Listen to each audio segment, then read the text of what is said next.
the seventh and final feast, the Feast of Tabernacles. So we see Revelation 21, 3 through 4. And I heard a great voice out of heaven saying, behold, the tabernacle of God is with men. That's what the Feast of Tabernacles, the Feast of Sukkah, is all about. God tabernacling or dwelling in the midst of his people. That is his goal. And so here in Revelation, we see the fulfillment of this goal. So I heard a great voice from heaven saying, behold, the tabernacle of God is with men, and he will dwell with them. They shall be his people, and God himself shall be with them and be their God. And God shall wipe away all tears from their eyes, and there shall no more be death, neither sorrow nor crying, nor shall there be any more pain, for the former things are passed away. And so praise God, we have so much to look forward to. But right now we live in this pivotal place in history. So we are looking ahead. We say this a lot here. The world is preparing for war. The world is preparing for tribulation, but the bride is preparing for a wedding. So we live in this pivotal point in history, and we live in this bittersweet cross section of time. And so we're on the brink of the tribulation, and at the same time, for us, for the bride, we're on the brink of dwelling in the presence of God forever. We're on the brink of literally tabernacling with him forever. So we can see both of these coming at us quickly. We see the tribulation barreling in, but at the same time, we see our redemption drawing near as well. And so it's a time of bittersweet. It's bittersweet as we see these things, especially knowing how difficult the coming years are going to be for those that are left here. And so, right now we see the forming of World War III just being right on the brink. We see the need for a man to come in and fix things. And we see that worldwide. Worldwide, everything is getting so chaotic. And Israel needs a man to come in. We really see the stage being set because most UN decisions are against Israel. They even have UN workers that are helping the terrorists and are terrorists. They keep finding. We have whole Islamic movements coming together and saying to attack Jews wherever you find them.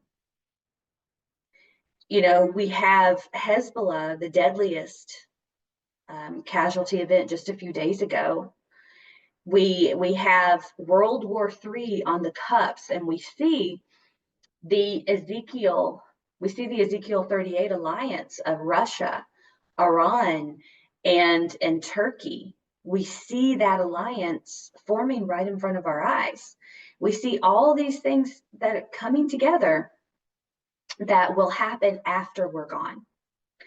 And I do think it's interesting as Israel is being pushed more and more into a corner by public opinion, by the world turning against her. You see how when this world leader comes on the scene, when this answer guy comes on the scene and he has a way to protect her, you can see while she'll make this covenant with death in order to avoid the overwhelming scourge of war, like Isaiah 28 tells you. So you see all these things coming.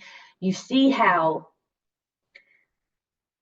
Israel will make a covenant, just like Netanyahu said over and over again in this very speech, talking about peace and security and wanting the world to make a deal, wanting the world to make a peace deal that would bring a blessing rather than the curse, because this right here is the curse that has been Israel's reality for the past over a year. They're being hit from 5 different, it's 7 fronts. But you see here, these are just the missiles that have come into Israel for the last year.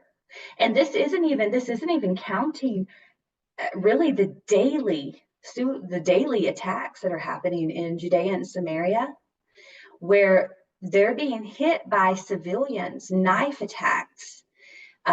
Just, I think it was today or yesterday, so much is happening so quickly. It was just a man on the road starting to shoot as cars go by in Israel. And so you have where they're being attacked from every side, this jihad that's been put on Jews really worldwide, but especially in Israel. And it is Psalm 83. Psalm 83, their hope is that Israel, the name Israel, would no longer be. And that's the whole Palestinian lie. And so it's really fascinating watching all these things come about. And then you also have really taken advantage of this situation. You have China circling Taiwan, completely cutting off Taiwan and getting closer to attacking Taiwan. And North Korea, they set off explosions on the road going into or between with South Korea also. So you have Russia and Ukraine coming in. You've got China and Taiwan. You've got North Korea and South Korea. So we have this, and of course Israel and Iran. So you have this perfect storm of World War III just teetering. And we talk about this all the time. Everything is teetering, I believe, really until we're gone. And then we have, of course, truth being coming under attack. There's more and more attack on freedom of speech. It's insane, the things that you can't say any longer or you'll get flagged. But here, CBS warns journalists not to say that Jerusalem is in Israel after telling them not to call Hamas terrorist. And so you see how the narrative, the whole thing of, it's all about controlling public opinion, because if you control the world and have them not understand where we are, they don't understand. The mass majority of people do not know the Bible.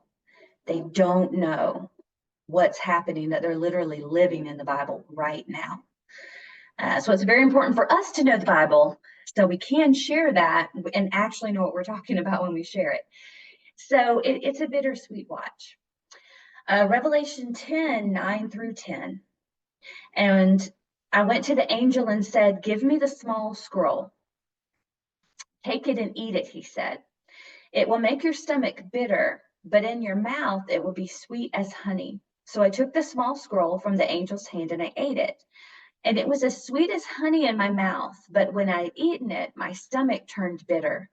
And so it's a bittersweet time, because we know what's coming. We know our redemption is coming, but we also know the next 7 years are going to be very, very bitter. They're going to be very, very difficult, even though these next 7 years, I do believe, are mercy. There's going to be a multitude of people that can't be counted. They're going to come in after we're gone.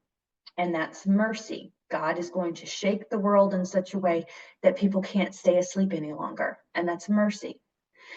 So just this past week too, this is the first time since Second Temple time. This is the first time since Jesus' time that the shofar was sounded on the Temple Mount. This is in a silver trumpet, sounded as a call to war. And so here this is really, really interesting, because Jews are not supposed to blow the shofar on the Temple Mount. They're not supposed to pray on the Temple Mount. And the status quo has been challenged lately. And so, of course, this really, really upset Palestinians not wanting true worship of God, really, to be on the Temple Mount. You ever wonder they're so afraid because Satan is afraid of God's people calling out to him. Remember, Jesus said, I am not coming back until you say, blessed is he who comes in the name of the Lord. Satan knows it's the Jews turning back to their God that brings the Messiah. And so that's why he's trying to kill them all before they can do that.